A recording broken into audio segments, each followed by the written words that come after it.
పూరా లోకల్.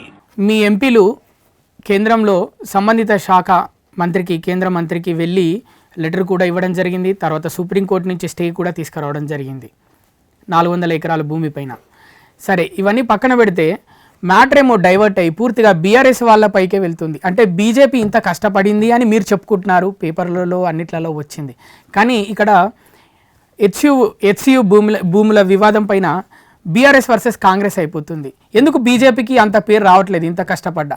రెండు విషయాలు మనం గమనించాలి. ఏంటంటే తెలంగాణ రాష్ట్రంలో బీజేపీ క్రెడిట్ కోసం పనిచేయట్లేదు. తెలంగాణ రాష్ట్రంలో ఎక్కడ కూడా కావచ్చు, ప్రజా సంక్షేమం కోసం ఒక బాధ్యత గల ప్రతిపక్ష పార్టీగా మా రోల్ ఏందో నిర్వహించాలనేటువంటిది మా రాష్ట్ర అధినాయకత్వం కిషన్ రెడ్డి గారి నేతృత్వంలో ఒక డిసైడ్ అవుతుంది. సో దాంట్లో మనం చూసుకున్నట్టయితే హైడ్రా విషయం జరిగినప్పుడు, హైడ్రా పేరుతోనే హైడ్రామా చేస్తున్నప్పుడు పేదల పక్షాన్ని నిలబడ్డది భారతీయ జనతా పార్టీ. మా నాయకులు రోడ్ల మీదకి వచ్చి ఎక్కడైతే ఇల్లును డెమాలిష్ చేస్తారో అక్కడ వెళ్ళి మాట్లాడడము, కొన్ని సందర్భాల్లో లీగల్ సహాయం కావచ్చు, మిగతా చోట్ల ఫైట్ చేయడం కావచ్చు, మా బీజేపీ నాయకులు చేశారు. మూసీ పేరు మీద డిస్ట్రాక్షన్ చేస్తా అని చెప్తే రాష్ట్రం మొత్తంలో అధినాయకత్వము మూసీ నిద్ర పేరు మీద ఎక్కడైతే ఇండ్లు కూల్చబోతుందో అక్కడికి వెళ్ళి ప్రజలతో మమేకమై ఆడ నిద్రించి మరి ఫైట్ చేసింది. గ్రూప్ 1 ఆస్పిరెంట్స్ ఇష్యూ వచ్చినప్పుడు రోడ్ల మీదకి వచ్చి బండి సంజయ్ లాంటి కేంద్ర మంత్రి వచ్చి రోడ్ల మీద విద్యార్థులకు అండగా నిలబడి ఫైట్ చేయడం జరిగింది. 317 జీవో వచ్చినప్పుడు కూడా కావచ్చు, మిగతా ఇట్లా చెప్పుకుంటున్న ప్రతి విషయంలో ఈ రోజు ఉన్నటువంటి హైదరాబాద్ సెంట్రల్ యూనివర్సిటీ విషయంలో కావచ్చు, భారతీయ జనతా పార్టీ యువ మోర్చా ఫస్ట్ అసెంబ్లీ ముట్టడి చేసి అసెంబ్లీలో మా నాయకత్వం మహేశ్వర్ రెడ్డి అన్న కావచ్చు, మిగతా ఎమ్మెల్యేలంతా కూడా అసెంబ్లీలో కూడా ధర్నా చేశారు. అసెంబ్లీ నడుస్తున్న సమయంలో ఈ భూములను వేలం వేయద్దని చెప్పి ధర్నా చేశారు. భారతీయ జనతా పార్టీ యువ మోర్చా మేము అసెంబ్లీ ముట్టడి చేయడం జరిగింది. ఆ తర్వాత నుంచి మొదలు పెడితే ప్రతి చిన్న విషయంలో బీజేపీ బీజేవైఎం మాకున్నటువంటి commitment, comment for the public అనేటువంటిది ప్రతి ఒక్కరు తెలుసు. మేము కేటీఆర్ లాగా టీఆర్ఎస్ భవన్లో ఏసీ గదిలో కూర్చొని ప్రెస్ మీట్లు పెట్టి అయిపోయిందని చెప్పలే, అక్కడికే విద్యార్థులను పిలిపించుకొని చెప్పలే. ఎక్కడైతే బాధితులు ఉంటారో వారి దగ్గరికి బీజేపీ పోయింది. సరే, మీరు ఎక్కడైతే బాధితులు ఉంటారో అక్కడికే బీజేపీ పోయిందని మీరు చెప్తున్నారు. తెలంగాణలో ముఖ్యంగా అంటే మీడియా నుంచి బీజేపీ పార్టీకి సపోర్ట్ తక్కువ అయింది అనే వార్తలు వస్తున్నాయి. నిజమేనా? అంటే మీరు ఇంత చేసిన ఇటు యువ మోర్చా తరఫున అటు మీ ఎంపీలు ఇంత చేసిన 400 ఎకరాల గురించి అంత హైప్ ఎందుకు తీసుకురాలేకపోయారు అని? మాకున్నది అంటే మాకంటూ సపరేట్ ఛానల్ లేదు బీజేపీకి. అన్ని ఛానళ్ళు మాయని మేము అనుకుంటాం.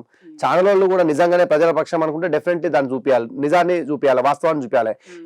రోడ్ల మీద కొట్లాడేటువంటి బీజేపీని చూపిస్తారా, లేకపోతే ఏసీ గదిలో కూర్చొని ప్రెస్ మీట్ పెట్టిన టీఆర్ఎస్ ని చూపిస్తారా? That is important. Bandi Sanjay అన్న వచ్చేసి రోడ్డు మీద ఫైట్ చేసిండు, అక్కడ పోయి బీఆర్ఎస్ దబిడి దుబిడి అని చెప్పేసి ఓ టీవీ ఛానల్ స్క్రోలింగ్ ఇస్తుంది.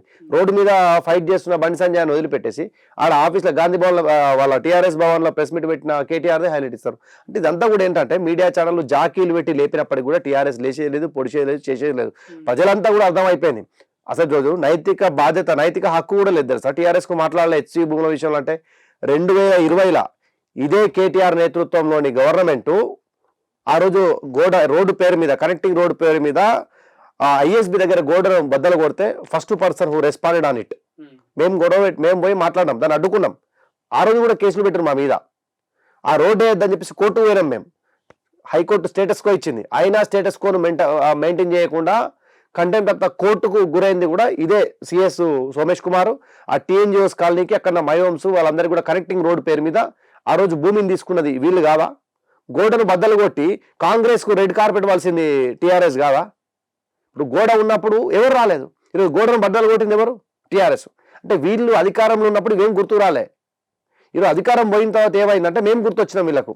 అంటే బీజేపీ పార్టీ ఇప్పుడు నానక్రామ్ కూడా కోకాపేట ఉంది కదా, కోకాపేటలో 100 ఎకరాలు అమ్మినప్పుడు అప్పుడు బీఆర్ఎస్ ప్రభుత్వం ఉన్నప్పుడు ఇంత రాద్ధాంతం చేయని బీజేపీ పార్టీ ఇప్పుడు ఎందుకు ఈ 400 ఎకరాలపైన ఇంత రాద్ధాంతం చేస్తుందని అంటున్నారు. మేము అప్పుడు మాట్లాడినాం, ఇప్పుడు మాట్లాడినాం. కానీ సిరీస్ ఆఫ్ ద ఇష్యూ ఏదైతే ఉందో దీన్ని చూసినప్పుడు ఏంటంటే యూనివర్సిటీ ఆఫ్ హైదరాబాద్ అనేసరికి ఒక emotional connections for the students. First ఇది స్టూడెంట్ మూవ్మెంట్ గా స్టార్ట్ అయింది. విద్యార్థులే మాట్లాడి విద్యార్థులే గొడవ చేశారు దీని మీద. ఎవరు వచ్చి రాజకీయ పార్టీలు అందరూ ఆ తర్వాత మద్దతు ఇచ్చినే తప్ప అన్ని పార్టీలను వాళ్ళు ఆశ్రయించారు అంతే తప్ప ఇది పొలిటికల్ మూవ్మెంట్ కాదు. స్టూడెంట్స్ అంతా ఫైట్ చేసిరు. డే 1 నుంచి కూడా ఫైట్ చేసింది స్టూడెంట్సే. డే 1 ఉగాది రోజు అరెస్ట్ అయింది కూడా విద్యార్థులే.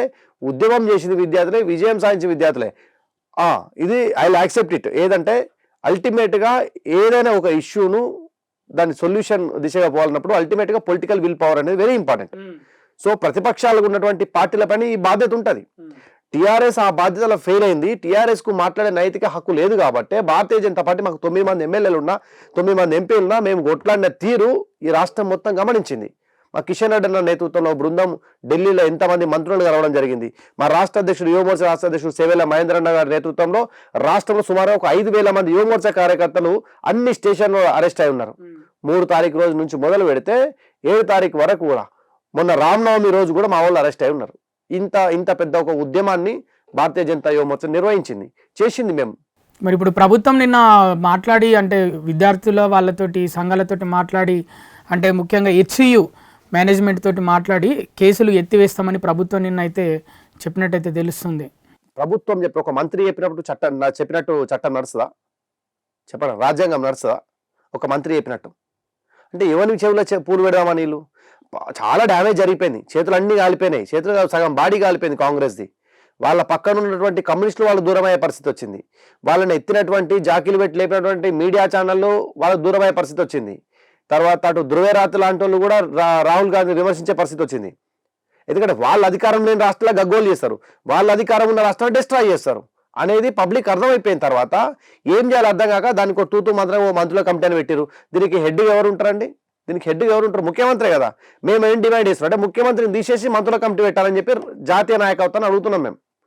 ముఖ్యమంత్రిగా రేవంత్ రెడ్డి ఒక్కరోజు పనిచేయడానికి కూడా అర్హుడు కాదు. కాబట్టి మీనాక్షి నటరాజన్ గారు వచ్చి హైదరాబాద్ తిరుగుతారు కదా, మేము దయచేసి కోరుకుంటున్నాం మీరు ఎమ్మటే పోయి రాహుల్ గాంధీ చెప్పండి, రేవంత్ రెడ్డి చేతిలో అధికారం పిచ్చోని చేతిలో రాయి లాంటిది, ఆయన తొలగిస్తే తప్ప రాష్ట్రం బాగుపడదు, ప్రజలందరి డిమాండ్ ఇది కాబట్టి ఆయన తీసేద్దామని చెప్పారు. అప్పుడు మేము నమ్ముతాం మేము. తర్వాత ఈరోజు మంత్రి చెప్పిండని చెప్పేసి కేసులు పోవన్నా, తెలంగాణ ఉద్యమంలో అందరూ కొట్లాడారు కదా, ఇంకా కేసులు నడుస్తా ఉన్నాయి. ఆ కేసులు కొట్టుకోలే. అంటే ఇప్పుడు ఈ హెచ్సియు కేసులు కూడా కొట్టుడు పోవా? అవి కూడా ఏమైతే అంటే రికార్డులో ఉంటాయా? రికార్డులో ఉంటాయి. అవి మేము కోర్టు తిరగాల్సిందే, కోర్టు దాన్ని తీసేస్తుంది, కోర్టు దాన్ని కొట్టేస్తుంది. కావాల్స్తే పోలీసులు చార్జ్ షీట్లు ఈయన చెప్పింది కానీ చెప్పి చార్జ్ షీట్లు ఏమైనా ఉంటే మార్పులు చేర్పులు చేస్తారు తప్ప, అంతేగాని టోటల్ గా కొట్లు పోవు. ఇప్పుడు జైలు పోయినటువంటి 5-6 రోజులుగా జైలు ఉన్నటువంటి వాళ్ళకి ఈ రోజు బెయిల్ వస్తుంది, సాయంకాలం మేము వస్తుంది కావచ్చు. జైలు ఉన్నటువంటి ఇద్దరు కూడా, ఒకరు దళిత్ రోహిత్ బాన్ పిహెచ్డి కంప్లీట్ చేసి పీడిఎఫ్ చేస్తుండే అదే యూనివర్సిటీలో, ఎన్విరాన్మెంటల్ యాక్టివిస్ట్, మా ఏబీపీ కార్యకర్త. తర్వాత ఎర్రం నవీన్ వేరే విద్యార్థి సంఘంలో పనిచేస్తాడు, పిహెచ్డి స్కాలర్, నా క్లాస్మేట్, ఆయన ఓబీసీ సామాజిక వర్గం. వీళ్ళిద్దరు కూడా ఏం పాపం చేసారు? మా భూములు ఇవి మీరు లాక్కెళ్ళడం తప్పు అని చెప్పేసి వాగ్వాదం చేశారు, ఒక ఉద్యమం చేసిండు, శాంతియుత ధర్నా. వాళ్ళ దగ్గర ఆర్ముడ్ వెపన్స్ ఉన్నాయి, డెడ్లీ వెపన్స్ ఉన్నాయని చెప్పేసి అక్రమ కేసులు పెట్టి జైల్లో పెట్టినావు. ఇప్పుడు 6-7 రోజులు నువ్వు జైల్లో పెట్టినావు కదా, వాళ్ళ ఆధార్ కార్డు వాళ్ళ డీటెయిల్స్ అన్ని ఎంట్రీ అయినాయి కదా. ఇప్పుడు బెయిల్ కోసం కూడా మేము ఫైట్ చేస్తున్నాం కదా, మీ ప్రభుత్వం నుంచి వకీళ్ళు వచ్చి ఇవ్వట్లేదు కదా, మీ ప్రభుత్వం నుంచి వచ్చిన వకీల్లే కదా వీళ్ళను లోపల జైలు పంపాలని చెప్పేసి బెయిల్ ఇవ్వకుండా అడ్డుకున్నది. నేనేమన్నా ఈ రోజు అయిపోతున్న టైంలో వచ్చేసి మేమేదో విద్యార్థుల పైన sympathy, we don't want any bloody sympathy from your government. Okay, మీకు సింపతి వద్దంటారు విద్యార్థులకి? మాకు మీ సింపతి అవసరం లేదు. ఇక మీరు సింపతి వద్దంటున్నారు, మరోవైపు హెచ్సియు భూములు మీవని మీరు అంటున్నారు. అక్కడ ప్రభుత్వం డాక్యుమెంట్స్తో సహా వచ్చి మీడియా ముందుకు వచ్చి డాక్యుమెంట్స్ క్లియర్గా చూపెడుతుంది. ఫైనల్గా మీరు తెలివిగా యువ మోర్చా నాయకులైన బీజేపీ పార్టీ అయినా ఈ భూమికి సంబంధించి డాక్యుమెంట్స్ గురించి పోరాడితే దీంట్లో గెలిచేటట్లు లేమని తెలివిగా ఇక పర్యావరణము, ఆ విధంగా పర్యావరణము, పక్షులు, అక్కడ దుప్పిలు ఉన్నాయి, వీటిని కాపాడుకుంటున్నాం మేమని ఆ విధంగా వచ్చి ఈ విధంగా స్టే తెచ్చింది అని చాలా మంది అంటున్నారు కాంగ్రెస్ పార్టీ వాళ్ళు. సివిల్ సొసైటీ అంతా కూడా మేము మాట్లాడినా, బీజేపీ మాట్లాడిన దాంట్లో నువ్వు టెక్నికల్ గా ఆ ల్యాండ్ నీదే కావచ్చు, Hyderabad central university administration building కూడా గవర్నమెంట్ కూలగొడతావా మరి? మేము ఉండే హాస్టల్స్ కూడా గవర్నమెంట్ కూలగొడతావా మరి? అంటే మీ పోరాటం దేనికోసం క్లియర్ గా చెప్పండి, నాకు చెప్పండి. కూలగొడతావా? హాస్టల్స్ మీ కూడా మీయే. ఎందుకంటే దేశంలో ఉన్నటువంటి 54 యూనివర్సిటీలలో ఏ ఒక్క యూనివర్సిటీ కూడా ఆ యూనివర్సిటీ పేరు మీద మ్యూటేషన్ రిజిస్ట్రేషన్ కాలేదు. ఏ సెంట్రల్ యూనివర్సిటీ కాదు. ఒక ఎంఓఈ జరుగుతుంది రాష్ట్ర ప్రభుత్వానికి కేంద్ర ప్రభుత్వానికి మధ్య, ఒక ఎంఓఈ జరుగుతుంది. ఆ ఎంఓఈ ఆధారంగానే ఇన్స్టిట్యూట్లు డెవలప్ అవుతాయి. ఇక్కడ ఇప్పుడు central university, Hyderabad central university అనేది ఎవరి పేరు మీద రిజిస్ట్రేషన్ లేదు, అది మినిస్ట్రీ ఆఫ్ ఏదైతే ఎడ్యుకేషన్ దానికి తర్వాత సెంట్రల్ యూనివర్సిటీ లీజ్ కాదు, ఎంఓఈ ఉంటుంది. లీజ్ ఉండదు, ఎంఓఈ ఉంటుంది. మేము ఇక్కడ స్థలం కేటాయిస్తున్నాం, కేంద్ర ప్రభుత్వం ఒక ఇన్స్టిట్యూట్ పెడుతుంది. ఇప్పుడు సపోజ్ గవర్నమెంట్ మీరు వెళ్ళిపోవాలి, ఇక్కడ నుంచి ఎంఓయు రద్దు చేసుకుంటున్నాం, మీరు వెళ్ళిపోవాలి అంటే మరి పరిస్థితి ఎంఓయూలో ఒకటి క్లియర్ గా మెన్షన్ చేసి ఇస్తారు, మేము ఈ స్థలాన్ని ఇస్తున్నాము, మీకు డాక్యుమెంట్ కూడా షేర్ చేస్తాను, నా దగ్గర ఉన్నాయి. 1974లో ఫిబ్రవరి 20 తారీఖు రోజు తెలంగాణ గవర్నమెంట్ నుంచి అప్పుడు వెంగళరావు గారి మినిస్టర్ ఉండే ప్రిన్సిపల్ సెక్రటరీ గారు అప్పుడు మాకు యూనివర్సిటీ ఆఫ్ హైదరాబాద్ 1974లో యూనివర్సిటీ ఆఫ్ హైదరాబాద్ వస్తే 1975లో వీళ్ళు మాకు ల్యాండ్ అలాట్మెంట్ చేయడం జరిగింది. చేసినప్పుడు ఏం చేశారంటే ఇగో పలానా కంచగచ్చిబౌలి, పలానా గచ్చిబౌలి, గోపన్పల్లి ఈ ఏరియాని మొత్తం ఆనుకొని 2300 ఎకరాలని మేము ఇగో మీ యూనివర్సిటీ ఆఫ్ హైదరాబాద్ పేరు మీద మేము ఎంఓయూ చేస్తున్నాము. ఈ స్థలాన్ని విద్యారంగానికి తప్ప, విద్యా ఎడ్యుకేషన్ ఇన్స్టిట్యూట్ సంబంధించిన యాక్టివిటీకి తప్ప వేరే దానికి ఇస్తే మేము వాపస్ తీసుకుంటామని మెన్షన్ చేసి ఒక ఆర్డర్ కాపీ ఇచ్చింది. దానికి అనుకూలంగానే యూనివర్సిటీ ఆఫ్ హైదరాబాద్ ఇక్కడ ఎస్టాబ్లిష్ అయింది. 2300 ఎకరాల దానికి మొత్తాన్ని కూడా మా ఫస్ట్ వైస్ ఛాన్సలర్ ప్రొఫెసర్ గురుబక్షి గారు దానికి మొత్తం గోడ పెట్టడం జరిగింది. ఆ యూనివర్సిటీ ప్రిమిసెస్లోనే న్యాచురల్గానే ఈ అయితే ఫారెస్ట్ కావచ్చు, న్యాచురల్గా యానిమల్ కావచ్చు, న్యాచురల్గానే బయోడైవర్సిటీ కావచ్చు, రాక్స్ కావచ్చు, లేక్స్ కావచ్చు, ఇవన్నీ కూడా ఉన్నాయి. ఇవి లేనటువంటి జాగాలోనే యూనివర్సిటీ ఆఫ్ హైదరాబాద్ సంబంధించినటువంటి అకాడమిక్ బిల్డింగ్ కావచ్చు, క్లాస్ రూమ్స్ కావచ్చు, హాస్టల్ బిల్డింగ్స్ కావచ్చు, స్పోర్ట్స్ స్టేడియం కావచ్చు, ఇవన్నీ ఏర్పాటు చేయడం జరిగింది. అక్కడ అది మొత్తం కూడా ఒక 2300 ఎకరాలు ఒక బయోడైవర్సిటీ, ఒక మంచి ప్లేస్, అద్భుతమైన ప్లేస్. దానికి సంబంధించి దేనికి ఎన్ని కేటాయించిందో మీరు నాకు ఒక్క నిమిషం చూపిస్తే నేను చెప్తా. రాక్స్ కావచ్చు, దాని మీద లేక్స్ కావచ్చు, ఇవన్నీ కూడా. అంటే నేనేమంటున్నా, ఈ స్థలాన్ని విద్యారంగానికే కదా వాడుకుంటున్నది. దీన్ని ఈ రోజు నేను సడన్గా వచ్చి తీసేస్తా అని చెప్పేసి అంటే ఎవరు ఒప్పుకుంటారు? ఇప్పుడు వాటర్ బాడీస్ 4 లేక్స్ ఉన్నాయి, 105 ఎకరాలు. రాక్స్ అండ్ రాకీ ఏరియాస్ ఉంటుంది 400 ఎకరాలు, మొత్తం రాక్స్ ఉంటాయి. ఇవన్నీ కూడా దాంట్లో బయోడైవర్సిటీ గ్రీన్ బఫర్ జోన్ అంటారు కదా, 255 ఎకరాలు ఉన్నది. హై టెన్షన్ లైన్ పోయింది క్యాంపస్ నుంచి బయటికి. సో అది ఒక 200 ఎకరాలు చూపిస్తారు. 200 ఎకరాలు హై టెన్షన్, రోడ్స్, పాత్వేస్ ఇవన్నీ కలిపి ఒక 65 ఎకరాలు. ఇది కాక మండల్ రెవెన్యూ ఆఫీస్కు ఒక 5 ఎకరాలు తీసుకున్నది గవర్నమెంటే. తర్వాత IIITకి ఒక 62 ఎకరాలు తీసుకున్నది. తర్వాత శాప్ బిల్డింగ్ ఉంటుంది, ఏది నేషనల్ గేమ్స్ సంబంధించినటువంటిది, దానికి ఒక 108 ఎకరాలు తీసుకున్నది. తర్వాత మిలిటరీ గేమ్స్ దానికోసం ఒక 13 ఎకరాలు తీసుకోవడం జరిగింది. ఇట్లా తర్వాత జవహర్లాల్ అది ఏది కేవీ ఉంటుంది జేఎన్వికి ఒక 30 ఎకరాలు తీసుకోవడం జరిగింది. ఈ టెలికమ్యూనికేషన్ బిఎస్ఎన్ఎల్కి 1 ఎకరా తీసుకోవడం జరిగింది. ఇట్లా TIFRకు, NIABకి, తెరీకి, NIDకి వీటన్నిటికి కలిపి ఒక 21 ఎకరాలు తీసుకోవడం జరిగింది. అంటే ఇప్పటికీ 1212 ఎకరాలు మొత్తం కూడా ఏముందంటే ఇవంతా కలిసి ఉన్నది. దీన్ని తీసుకపోయి షిఫ్ట్ చేస్తా అని చెప్పేస్తున్నాడు. అవుతుంది రేవంత్ రెడ్డి తరం అవుతుందా? పైసలు లేదు, జీతాలు ఏనికే పైసలు లేవు రేవంత్ రెడ్డి దగ్గర. ఈయన కొత్త బిల్డింగ్, నేనేమన్నా ఒక స్కూల్ కట్టమని చెప్పు. సరే, మీరు ఇవన్నీ పక్కన పెట్టేస్తే ఇప్పుడు మీరు మీ ఫైనల్ పోరాటం, ఇప్పుడు భూమి ఏమో ప్రభుత్వంది, అంటే క్లియర్గా డాక్యుమెంట్స్ ప్రకారం మాట్లాడదాం మనం, ఓకేనా? డాక్యుమెంట్స్ ప్రకారం ఏమో భూమి ఏమో ప్రభుత్వంది. ఇక మరి ఇప్పుడు విద్యార్థుల పోరాటం దేని మీద అంటే పర్యావరణాన్ని కాపాడుకోవడానికి, ఇటు బీజేపీ పార్టీది యువ మోర్చాదైనా పర్యావరణాన్ని కాపాడుకోవడానికి, అక్కడ ఉన్న నెమ్మళ్ళని మిగతా జంతువులను కాపాడుకోవడానికా, లేకపోతే భూమిని కాపాడుకోవడానికా? భూమి ఉంటేనే పర్యావరణం ఉంటుంది. ఇప్పుడు ఇందిరమ్మ పేరు మీద ఇక్కడ అక్కడ ఇండ్లు ఇస్తున్నారు కదా, ఇందిరమ్మ ఇండ్లు అని చెప్పి చెప్తున్నారు. గతంలో పట్టాలు ఇచ్చిన భూములు ఇచ్చిన కదా. మన ల్యాండ్ అలైన్మెంట్ యాక్ట్లోనే ఏముంటా అంటే 12 ఏళ్ళు టెనెంట్ యాక్ట్ అని ఒకటి ఉంటుంది. 12 ఏళ్ళు ఎవరుంటే వాళ్ళదే. ఒక 75 ఏళ్ల కింద యూనివర్సిటీ ఆఫ్ హైదరాబాద్ విద్యారంగానికి విద్యా సంస్థ కేటాయించిన భూమి. దాన్ని ఈరోజు ఇది ప్రభుత్వం, మేమంటాం ప్రభుత్వం నువ్వు ఎవరికి ఇచ్చినావు అంటే కేంద్ర ప్రభుత్వ ఇన్స్టిట్యూట్కి ఇచ్చినావు నువ్వు. అది యూనివర్సిటీ భూమి అయిద్దా కాదా? నేనేమంటున్నా బాలన్న, నీకు ఒక ఇన్స్టిట్యూట్ ఉంది, ఇన్స్టిట్యూట్ కొంత భూమిని కేటాయిస్తూ నీకు ఒక ఎంఓయూ చేసుకున్నా. ఇప్పుడు ఆ భూమి మీద ఇద్దా కాదా? పలానా పర్పస్ కడిగినావు, మీద ఇద్దా కాదా? మీదే కదా. మరి ఇట్లా ప్రభుత్వం ఎట్లయితుంది? ఇప్పుడు సెజ్జుల పేరు మీద ఈరోజు పారిశ్రామిక వాడ పేరు మీద భూములు కేటాయిస్తారు, ఓకేనా? ఒక సెజ్ ఏర్పాటు చేసి దాంట్లో భూములు కేటాయిస్తారు. మరి సుప్రీంకోర్టు తీర్పు ఇచ్చినాకనే కదా. నేనేమన్నా ఇన్వెస్ట్మెంట్ కోసం చాలా ఇన్స్టిట్యూట్స్, ప్రైవేట్ ఇన్స్టిట్యూట్స్ కూడా రాష్ట్ర ప్రభుత్వం భూములు కేటాయిస్తుంది. మీరు ఇక్కడ వచ్చి ఫాక్స్కాన్ పెట్టారు, ఫాక్స్కాన్కు ఒక 300 ఎకరాలు కేటాయించింది. ఫాక్స్కాన్ ఒక ఇండస్ట్రీ ఎంప్లాయ్మెంట్ డెవలప్ చేస్తాం, మేము ఈ తెలంగాణ ప్రజలకు ఉపాధి ఇస్తామని చెప్పి పెట్టింది. ఆ ఎంఓయూ ప్రకారం ప్రభుత్వం ఆయనకు భూమి కేటాయించింది. ఒక హాస్పిటల్ పెడతా అని చెప్పారు, నేను పేదలకు సేవ చేస్తా, నాకు ఇంత ల్యాండ్ కావాలంటే ఆ ల్యాండ్ కూడా కొంత భూమి ఇచ్చింది. ఈరోజు వాళ్ళ యాక్టివిటీ డెలివరీ చేయకపోతే ఆ భూమిని వాపస్ తీసుకునే రైట్స్ ఉంది గవర్నమెంట్ దగ్గర, కానీ యాక్టివిటీని డెలివరీ చేసినప్పుడు తీసుకునే రైట్స్ లేవు. ఇప్పుడు యాక్టివిటీస్ ఏం డెలివరీ అవుతున్నాయి దాంట్లో 400 ఎకరాల సంస్థ ఈ తెలంగాణకి తలమానికం హైదరాబాద్ సెంట్రల్ యూనివర్సిటీ, ఇంకేం కావాలి? ఖాళీ ఉందని చెప్తుంది. చెప్పారు 400 ఎకరాలు ఖాళీ ఉంది. సెంట్రల్ యూనివర్సిటీ ఒక దగ్గర విద్యా సంస్థలు ఇవన్నీ నడుస్తున్నాయి లోపల, ఆఫీసులు విద్యకు సంబంధించి అన్ని అవి ఇవి క్లాసులు అవి. దాని పక్కన ఉన్న భూమిలోనే వీళ్ళు 400 ఎకరాలు కలిసే ఉంటది. యూనివర్సిటీ లోపల రండి మేము చూపిస్తాం, కలిసే ఉంటుంది, పక్కకేం ఉండదు. అది ఇసిరి పారేసినట్టు మూలక ఉండదు, అది కలిసే ఉంటాయి. యూనివర్సిటీ ఆఫ్ హైదరాబాద్ గోడ ప్రెమిసెస్ లోపలనే ఉంటది. దానికి మా సెక్యూరిటీ జోన్ ఉంటుంది. మా విద్యార్థులు ప్రతిరోజు నిత్యం తిరుగుతారు, ఆ మష్రూమ్ రాక్ పోతారు, బఫేలోకి పోతారు, పికాక్లోకి తిరుగుతారు, ఆ చుట్టూ ప్రతిరోజు వాకింగ్ పోతూ ఉంటారు. క్యాంపస్ లోపలనే పార్ట్ అది. అక్కడ ఈస్ట్ క్యాంపస్ ఉంది. ఈస్ట్ క్యాంపస్ లో సుమారు ఒక 2000 మంది విద్యార్థులు చదువుతారా. ఎకనామిక్స్ కావచ్చు, మేనేజ్మెంట్ కావచ్చు, మ్యాథమెటిక్స్ బిల్డింగ్స్ కావచ్చు, అక్కడే ఉన్నాయి ఇవన్నీ. ఎట్లా ఎట్లా ఖాళీ ఉంది, ఎట్లా అవుతా ఉన్నది, బయట ఉంది. మరి నిన్న మంత్రులతోటి ఏదైతే కమిటీ ఉందో కమిటీ ఇది హెచ్సియు హై అథారిటీస్ ఉంటారు కదా, వీళ్ళు వాళ్ళకి చెప్పిన పరిస్థితి అంటే స్టూడెంట్స్ మాత్రం ఇప్పుడు 400 ఎకరాల లోపలికి అయితే రావద్దు అంటే, నిన్న మంత్రులు చెప్పిన దాని ప్రకారం ఏంటంటే వాళ్ళపైన కేసులు ఎత్తివేస్తున్నాము, కానీ ఆ ప్రమిసెస్ మాత్రం పోలీసుల పహారాలో ఉంటుంది. ఇక హెచ్సియు లోపల కూడా పోలీసులను ఇంకా మిలిటరీ బలగాలు, ఆర్మీ బలగాలు ఏవైతే ఉన్నాయో వాళ్ళను కూడా బయటికి పంపించేస్తున్నామని చెప్పింది. దీనిపైన మీ అభిప్రాయం ఏంటి? పంపించాల్సిందే, కానీ మరి ఆ 400 ఎకరాలు పోలీసుల పహారాలో ఉంటదంట. అది సుప్రీంకోర్టు నుంచి ఒక గైడ్ లైన్స్ ఉంది. సుప్రీంకోర్టు 16వ తారీఖు వరకు డేట్ ఇచ్చింది. కాబట్టి అప్పటి వరకు పోలీసులు 2 రకాల డ్యూటీ చేయాలి. ఒకటి ప్రభుత్వం తరఫున వచ్చి ఎవరు చెట్టు నరకకుండా చూసుకోవాలి టీజీఐఎస్ నుంచి. రెండోది మిగతా సంబంధించిన స్టూడెంట్స్ ఎవరైనా పోయి అక్కడ ప్లాంటేషన్ ఇంకోటి చేస్తారు అంతే తప్ప ఇంకోటి ఏం కాదు. వాళ్ళు ఆడ పోయి స్టూడెంట్స్ మొత్తానికి రావద్దని, అందులో చదువుతున్న బోర్డింగ్ స్టూడెంట్ అక్కడికి వెళ్ళొచ్చు, చూడొచ్చు, రావచ్చు, దాంట్లో ఇబ్బంది లేదు. అక్కడ ఏదైతే యాక్టివిటీస్ ఉందో దాన్ని మొత్తం సుప్రీంకోర్టు స్టేటస్ కో వచ్చింది. అప్పటి వరకు దీన్ని ఏం యాక్టివిటీ జరగద్దు అన్నది. అక్కడ నుంచి ఒక పుల్ల బయటికి పోయినా CS ని అరెస్ట్ చేసి జైల్లో పెడతామని చెప్పింది.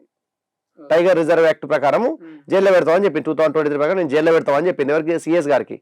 ఎప్పుడు దీన్ని రెస్పాన్సిబుల్ ఎవరైతే IASలు IPSలు వీళ్ళే రెస్పాన్సిబుల్. ఇప్పుడు పెట్టిన అక్రమ కేసుల వాళ్ళు కూడా ఎవరు బాధ్యులు అవుతారు తెలుసా? ఈ IPSలు అవుతారు, ఈ పోలీసు వాళ్ళు అవుతారు. ఎందుకంటే వీళ్ళు అక్రమ కేసులు పెట్టరు, చూపియాలి కదా, డెడ్లీ వెపన్స్ చూపియాలి, ప్రొడ్యూస్ చేయాలి కదా. 100% అయితే చెప్తున్నాను. ఏంటంటే విద్యార్థులతోని పెట్టుకున్నటువంటి ఏ ప్రభుత్వం కూడా ఉండాలి. అంత పెద్ద తెలంగాణ మూవ్మెంట్ సాధించిందే విద్యార్థులు. ఈరోజు హైదరాబాద్ సెంట్రల్ యూనివర్సిటీ భూమిని 1 ఇంచు జాగా కూడా ఇయ్యం, 1 ఇంచు కూడా వెనక్కేయం అని చెప్పి విద్యార్థులు కొట్లాడుతున్నాం. డెఫినెట్లీ అది మా భూమే, అది మాకే చెందుద్ది. మళ్ళీ న్యాచురల్గానే ఆ ఫారెస్ట్ ఫామ్ అవుతుంది. మళ్ళీ మేము ప్లాంటేషన్ చేసుకుంటాం. డెఫినెట్లీ ఆ భూమి మాకే ఉంటుంది అనేది ఈ సందర్భంగా తెలియజేస్తున్నాం. అంటే సాక్షాత్తు మంత్రులే చెప్తున్నారు, తెలంగాణ రాష్ట్రానికి సంబంధించి ప్రభుత్వంలో ఉన్న మంత్రులే చెప్తున్నారు, ఇంకా మిగతా వాళ్ళందరూ చెప్తున్నారు. అక్కడ నెమళ్ళు ఉంటే ఉండొచ్చు. అంటే బండి సంజయ్ది అక్కడ ఢిల్లీలో ఉన్న ఆయన నివాసంలో కూడా నెమళ్ళు ఉంటాయి, ఇక్కడ హెచ్సియులో నెమళ్ళు ఉండడం పెద్ద అది ఆశ్చర్యం ఏం కాదు అని ఇటు కాంగ్రెస్ వాళ్ళు అంటూనే, అలాగే ఫోటోలు మార్పింగ్ చేశారు. ముఖ్యంగా కేంద్ర మంత్రి కిషన్ రెడ్డి గారు ఆయన సోషల్ మీడియా ప్రధాన హ్యాండిల్లో పెట్టిన పోస్ట్ కూడా డిలీట్ చేయడం జరిగింది, ఏదైతే మార్ఫింగ్ ఫోటో అని తెలిసాక. దానిపైన మీ అభిప్రాయం ఏంటి? మాకు AI వీడియోలు చేయాల్సిన అవసరం లేదు. మాది వైడ్ లైన్స్ అని చెప్పేసి ఒక పేజ్ ఉంటుంది, పబ్లిక్ అంతా కూడా ఓపెన్ చేయొచ్చు.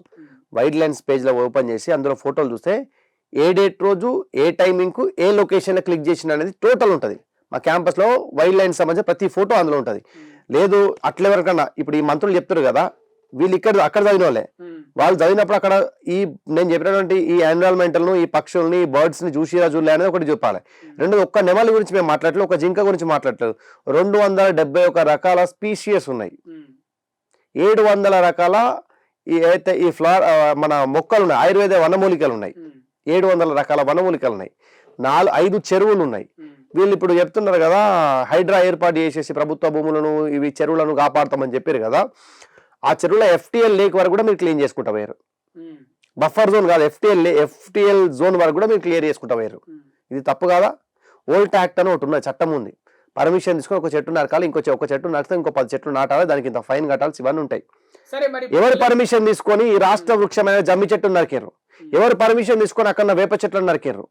That is our question. సరే, ఇక్కడ ప్రభుత్వ తరఫున వాళ్ళు చెప్తుంది ఏంటంటే 400 ఎకరాలలో మేము ఒక 200 ఎకరాలు చదును చేసి దాంట్లో కాంక్రీట్ జంగల్ నిర్మించి మిగతా 200 ఎకరాల్లో ఎన్ని చెట్లు అయితే నరికేసామో దానికి రెట్టింపు చెట్లను మేము పెంచుతాము, మళ్ళీ గ్రీనరీ కల్పిస్తామని అటు ప్రభుత్వం కూడా చెప్తుందా. ఉన్నది నరికి ఉద్యోగాల కోసం తెలంగాణలో నిరుద్యోగులు ఎక్కువ. ఈ రాష్ట్రంలో మిగులు భూములు ఇంకో 17 లక్షలు ఉన్నాయి. 17 లక్షల మిగులు భూములు ఉన్నాయి కదా, 17 లక్షల ఎకరాలు పోయి 17 లక్షల ఎకరాలు ఏదో మూల కట్టు, నువ్వు ఇక్కడనే కట్టాలే ఉన్నది. ఇది ఆల్రెడీ సాచురేట్ అయిపోయింది. మీకు కారు బయటకు వెళ్తావా? ఆ రూట్ లా గంట సేపు ట్రాఫిక్ అవుతుంది. పెట్టుబడులు ఇప్పుడు రాష్ట్ర పక్కకుంది కదా నియోపోలిస్ కోకాపేటలో ఇంకా భూములు మోకిలాగర భూములు. రాష్ట్ర ఖజానాలో డబ్బులు లేనప్పుడు ఏంటంటే పెట్టుబడులను ఆకర్షించాలంటే సిటీలో మధ్యలో ప్లేస్ ని చూస్తే అప్పుడు పెట్టుబడులు వస్తాయి, అప్పుడు ఈజీగా కాంక్రీట్ జంగల్ నిర్మించవచ్చు. కనెక్టివిటీ పెరిగిపోయింది, ఎంప్లాయ్మెంట్ ఇస్తే నువ్వు ఎక్కడికైనా పోయి ఉద్యోగాలు చేయడానికి చాలా మంది రెడీగా ఉన్నారు. ఈ రాష్ట్రంలో మనకున్న ఒక గొప్ప అదృష్టం ఏంటంటే హైదరాబాద్ చుట్టుపక్కల 100 కిలోమీటర్లు మనం డెవలప్ చేసుకోవచ్చు. మనం RRR వేస్తున్నాం కదా, RRR దేనికోసం? RRR లోపల నువ్వు కట్టు తీసుకురా. నువ్వు 4th సిటీ అని పట్టకపోతున్నావు కదా, ఆ 4th సిటీ తీసుకపోయి ఇండస్ట్రీ జోన్ ఎవరొద్దన్నా నిన్ను అనలే కదా. ఇప్పుడు ఓన్లీ ఆ ఐటీ అనేది హైదరాబాద్ లోని గచ్చిబౌలిలోని యూనివర్సిటీలో పెట్టాలని రూల్ అయింది అంటున్నా నేను. సరే ఇక ఫైనల్ దీని హెచ్ సంబంధించి ఫైనల్ గా మాట్లాడుకుందాం. భూమి నడవదేగా వీళ్ళకు. 15 రోజులు 16 రోజులు స్టే ఇచ్చింది కోర్టు. ఈ స్టే అయిపోయిన తర్వాత మీదేంటి కార్యాచరణ, ఇటు బీజేవైఎం తరఫున స్టూడెంట్స్ తరఫున మీ కార్యాచరణ ఏంటి? సుప్రీంకోర్టు మాకు అనుకూలంగానే తీర్పిస్తారని మేము ఆశిస్తున్నాము, అనుకుంటున్నాము. ఒక లేని ఎడల ఇది డెఫినెట్లీ ఇది భూమికే, ఇది యూనివర్సిటీకే సంబంధించింది, యూనివర్సిటీ అని ఇస్తాం అనే ఆశాభావం వ్యక్తం చేస్తున్నాము. వన్స్ ఆ కోర్టు తీర్పు రాగానే మేము డెఫినెట్లీ జనరల్ గానే ఆ న్యాచురల్ గా మళ్ళీ ఆ గుణం ఉంటుంది, ఆ చెట్లకు మళ్ళీ తిరిగి పెరిగేంత గుణం ఉంటుంది.